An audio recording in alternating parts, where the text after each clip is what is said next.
Aninong unti-unting nagiging multo ng nakaraan.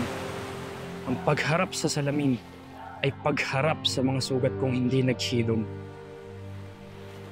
O aking bayang sinilangan, ito pa rin ba ang aking tahanan? Iniibig ko, Maria Clara. Ako'y nananalangin sa alapaap. Umaasang maramdaman ang iyong yakap. Lalakbayin ko ang kabilang buhay, kahit panghabang buhay, upang mabigyang hustisya ang pagkawala ng aking sinta. Dulot ng matatamis na harana, sa pagbabalik ko'y masasabing handa na. Hinding-hindi magiging labis ang bilang ng mga buhay na aking mawawakasan at dugong tutulo sa aking mga kamay, kapalit ng mga naging kawalan sa aking miserableng pamumuhay. Kasamaan laban sa kasamaan. Hanggang sa muli. Crisostomo Ibarra.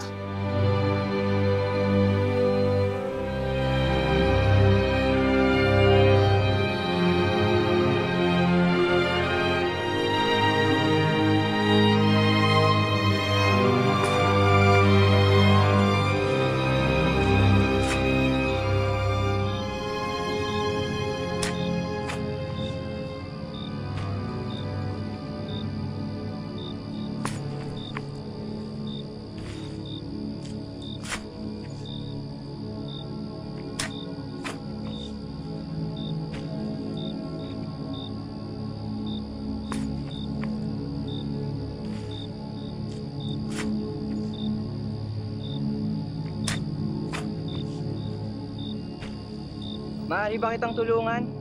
Ginoo?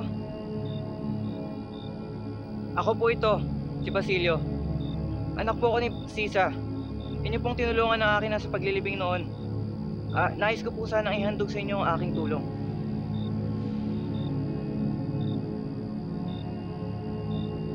Basilio, nais kong gawin lalawigan ng Espanya ang ating bahay. At kung sa gayon ay matatamasa natin ang karapatan ng mga Kastila. Sa pamamagitan nito, maglalaho ang ating pagkaalip. At ito ay magbubukas ng panibagong pintuan para sa kalayaan. Ngunit Ginoo, ang wika ang susi sa pagkakaroon natin ng ugnayan sa mga pulo. Sa pamamagitan ng wika, magkakaroon tayo ng mas malalim na ugnayan sa pamahalaan. Hindi, Basilio.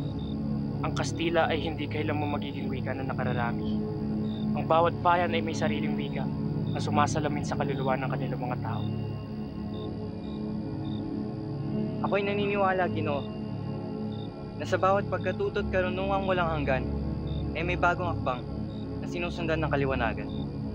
Kung gayon, Basilio, hindi ko na ipipilit sa iyo ang aking plano.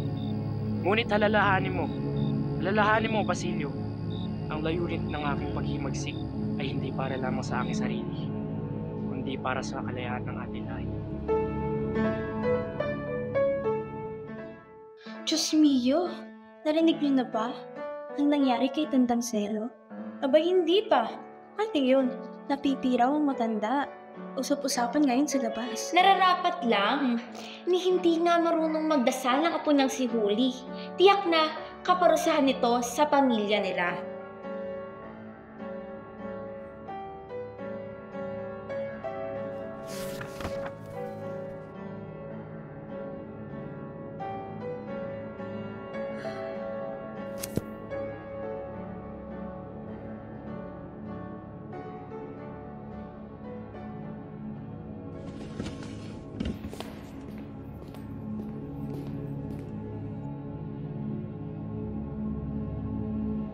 Sa ngalan ng Ama at ng Anak at ng Espiritu Santo. Panginoong Diyos, heto po ako, si Huli. Kung kilala niyo man po ako, pinaulit-ulit ko pong basahin ang libro kagaya ng iniutos ni Hermana upang maligtas ang aking kaluluwa. Pinapangako ko po na dadalasan ko ang aking pagdarasal at dinadalangin ko po na sana dumating ang araw kung saan mamumuhay kami ng malaya. Amen. Makukuha na rin ang lupain! Tama! Cabrones sin corazon! Pakawalan niyo! Mga hayop! Bilang utos ng katataas, Balik yun, ang iyong lupa bayan ito. lilisanin sa loob ng 3 araw. Bilang isang walang kapangyarihan, nararapat lang ang iyong katahimikan.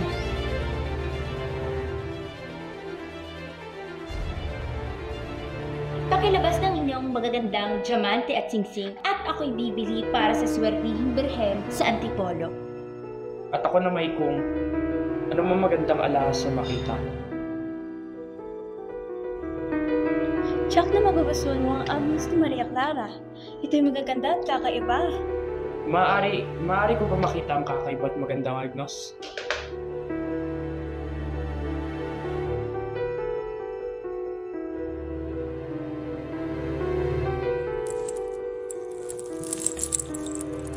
₱500 kapalit na Agnos. Mukhang may detalye na kay Tila Dio. Ang alas na ito ay pagmamay-ari ng anak ko si Huli. Kailangan ko siyang puntahan para ipaalam na binibenta ko ang Agnos niya.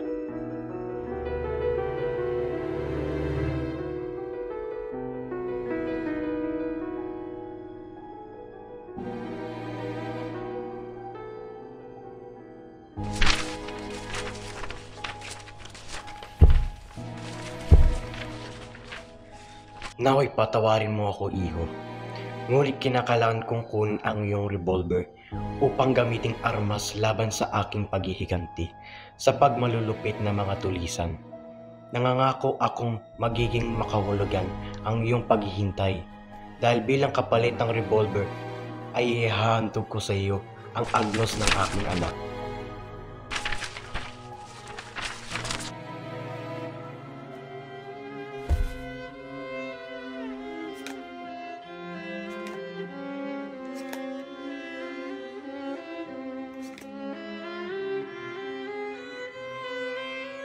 Pangalawang panalo, talaga namang kahanga-hanga ang ating kapatid-general. Huwag mo akong puriin, mahilig lang akong maglaro. Tila nga, ang mga may tamang pagpapasya ay laging pabor sa magandang kapalaran. Kapitan, baka hindi niyo pa ito naririnig. Ngunit, may isang kapansin-pansin na panukalang ipinapatupad ang mga estudyante sa akademya. Ginoong Quiroga, batid kong matagal mo nang minimithi ang pagkakaroon ng konsulado dito sa Pilipinas. Kung matutulungan mo ako, ay matutulungan din naman kita. Babawasan ko ng 2,000 ang 9,000 mong pagkakautang. Bilang kapalit, ipapahiram mo sa akin ang iyong bodega upang maging taguan ng aking mga armas. Ginoong Simon, ako ay isang negosyante. Di ako pumapasok sa anumang kasunduan nang walang kasiguraduhan na kapalit.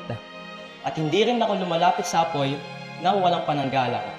Batid mo naman ng aking nais ipahiwatig, hindi ba? Naintindihan ko.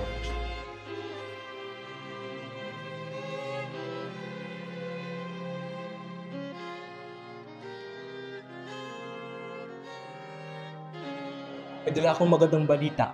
Matagumpay pakikipag-usap ni Padre Irene kay Kapitan General. Pumayag na ba silang lahat? Ano na lamang ang kailangan nating gawin? Si Ginoong Otong Custodio na lamang ang tutol sa ating panukala. Kaya kailangan siya makubinsi upang pumayag. Pausap ko na si Ginoong Pasta at tumanggi siya sa pagtulong. Ayon sa kanya, kinakailangan niyang maging maingat sapagkat marami siyang ari-ari. Kaya siya kailangan sumunod sa batas. Mayroon akong naisip na paraan.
si Maria Clara.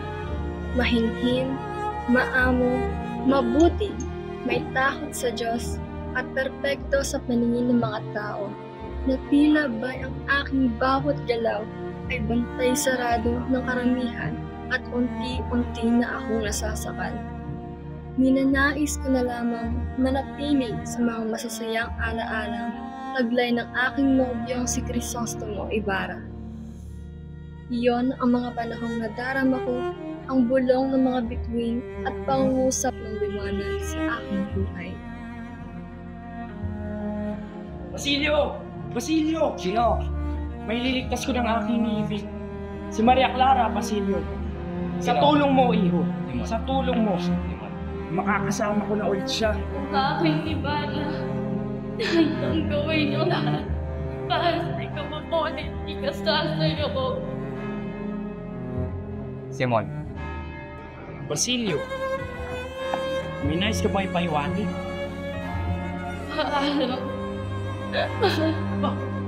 Patay na si Maria Clara.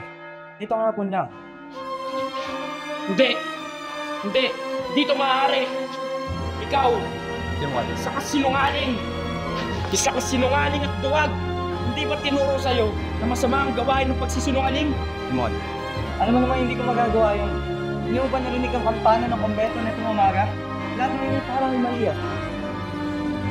Simon. Hindi. Sensya ka na.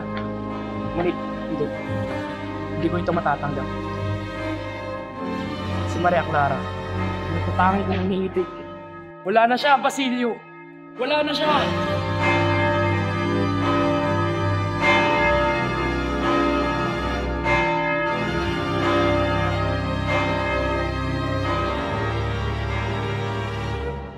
Sa panahon ng revolusyon, kahit gaano kaingat, madalas nauurong ang tagumpay at nagiging kabiguan ang mga sakripisyo at pagsusumikap ng mga magigiting ay nasasayang sa kabila ng mataas nilang layunin.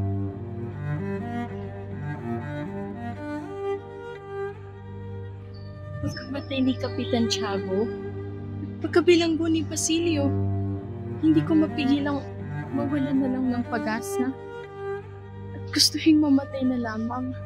Ngunit isa itong malaking kasalanan sa mata ng Diyos at walang kapatawaran sa simbahan. Uy, bakit hindi mo subukang lumapit sa kumbento? Siguradong kung matutulungan ka nila para sa mga hinanakit mo para kay Basilio. Sa pinakadakilang may kapal, naway pakinggan mo ang aking dalangin. Ipagkaloob mo kami na kakayahang makalaya mula sa makamundong kasalanan at mamuhay ng ligtas at malaya. Birheng Maria, mas masahol pa sa kayo kung napabuyan ng mga nagpupumaring banal. O Diyos ko, alisin mo ang bakas ng kadumisan ng kasalanan sa aking katawan. Ano pa silbi ng aking pamumuhay kung ang aking kamusmusan at pagkadalaga ay pilit na ninakaw sa akin? Diyos ko, patawarin mo ako.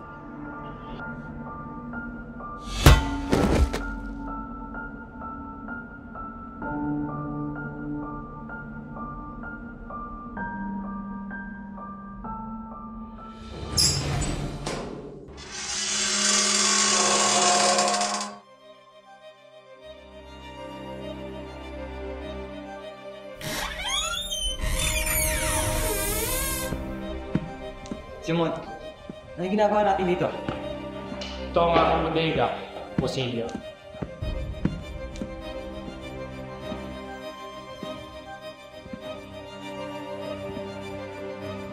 Ano ito yung Simon? Nitroglycerina? Simon. Simon.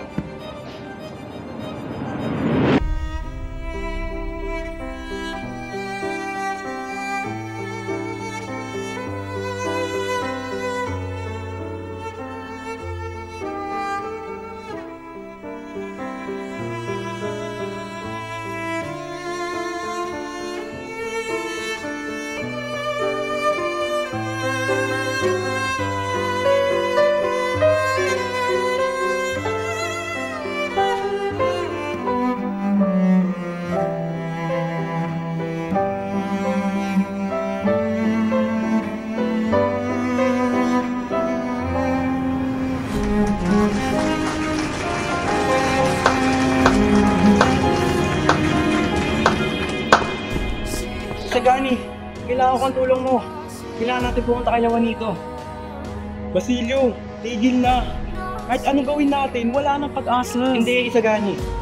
Nasa panganib ang mga tao sa pista. May bomba sa lampara. Kailangan ko ang tulong mo. Ano?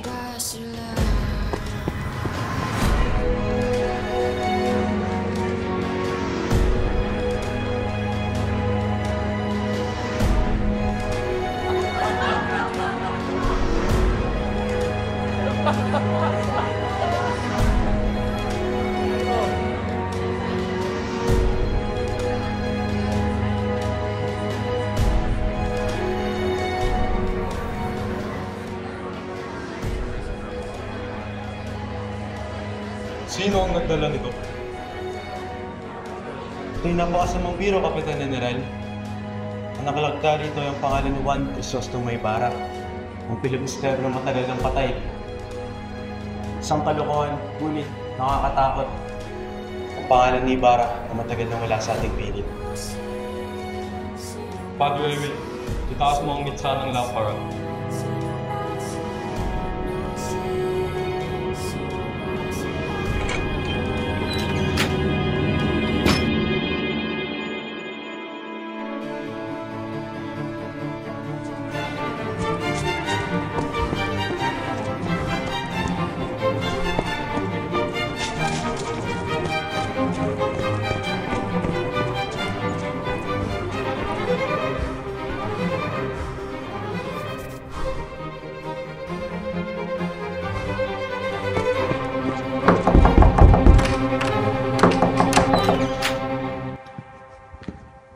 Iho,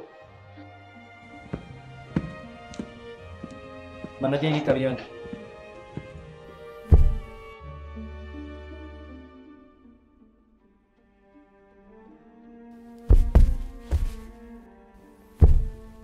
Sa wakas, makikita ko na muli si Maria Clara. Malinaw na ang lahat sa akin sa pagkakataong ito. Nais kong magtapat bago ako mawala ng hininga. hindi ako makinig. 13 taon ako namamalagi sa Europa. At sa pagbabalik ko sa Pilipinas, buo ang aking pag-asa na magpatawad.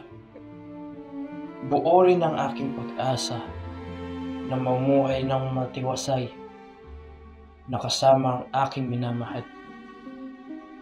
Ang buhay ko'y napaglaruan ng tadhana. At ito'y nabihag ng paghihiganti. Ginamit ko ang lahat ng aking salapi para sa pinaplano kong paghihiganti. Crisostomo? Kung tunay ngang malapit ka sa Diyos, maaari mo bang ipaalam sa akin kung sino at anong klaseng Diyos ang iyong binibigyang puri? Ang Diyos nating binibigyang puri ay isang Diyos na makatarungan at nagbibigay patas na pakikitungo ayon sa mga mababait at mga masasama.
Soldados, preparar! Punte!